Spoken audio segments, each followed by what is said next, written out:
ఇవాళ కుర్మ యాదవ్ సోదరులు ఆనాడు కేసీఆర్ ఎవరికి సరైన ప్రాతినిధ్యం ఇవ్వకపోతే నేను ఆలోచన చేసి మా మహబూబ్నగర్ జిల్లా నుంచి కుర్మ యాదవ్ సోదరులు ఎక్కువ మంది ఉన్నారు, వాళ్ళ ప్రాతినిధ్యం ఉండాలని నడిగడ్డ గద్వాలు కోటలో సరిత తిరుపతయ్యను ఒక కుర్మ యాదవ్ బిడ్డను నేను ఎమ్మెల్యేగా టికెట్ ఇచ్చి గెలిపించడానికి ప్రయత్నం చేస్తే గద్వాల కోటలో కుట్ర చేసి కుతంత్రాలు అన్నీ బీఆర్ఎస్ బీజేపీ ఏకమైపోయింది.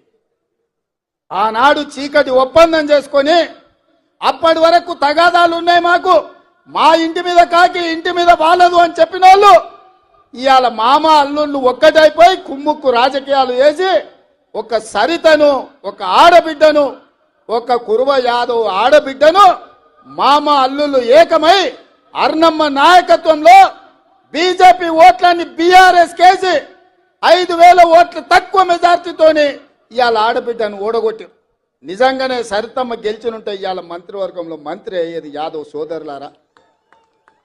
కేసీఆర్ మంత్రివర్గంలో మహిళలకు స్థానం లేకుండే, మన మంత్రివర్గంలో సీతక్కకు ఆదివాసి బిడ్డకు కొండా సురేఖ ఒక బలహీన వర్గాల బిడ్డకి ఇచ్చినాం. సరితమ్మ గెలిచినుంటే ఇవాళ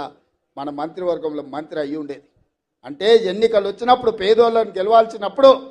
పేదలకు న్యాయం చేయాలని కాంగ్రెస్ అనుకున్నప్పుడు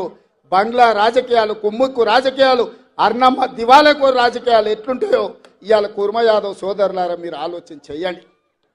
అందుకే ఇక్కడ అన్యాయం జరిగిందని అనిల్ కుమార్ యాదవ్ను ఏమాహేమిలు ఉద్దండులు యోధులు ఉన్న వాళ్ళని కాదని రాజ్యసభలో మీ యాదవ్ బిడ్డను అనిల్ కుమార్ యాదవ్ను రాజ్యసభలో 10 పైసలు ఖర్చు లేకుంటే నామినేషన్ కు 10,000 కూడా పార్టీ కట్టి ఇవాళ 200-300 కోట్లు ఖర్చు పెట్టిన రాని ఎంపీ పదవి ఇవాళ యాదవ్ల బిడ్డకు కాంగ్రెస్ పార్టీ ఇచ్చింది. ఈ అన్ని జరిగినాయంటే ఒక రజక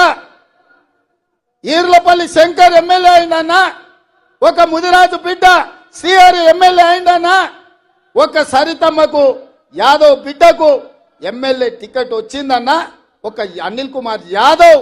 ఇవాళ రాజ్యసభ సభ్యుడైందన్నా, ఒక మాదిగ బిడ్డ సంపత్ కుమార్ ఏఐసిసి సెక్రటరీ అయిందన్నా, మహబూబ్నగర్ పార్లమెంట్కి ఇన్ఛార్జిగా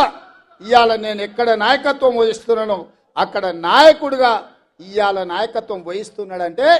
ఇవన్నీ సామాజిక వర్గాలకు కాంగ్రెస్ పార్టీ న్యాయం చేయాలని ఆలోచన చేసింది కాబట్టి ఇవన్నీ జరిగిన సోదరులారా.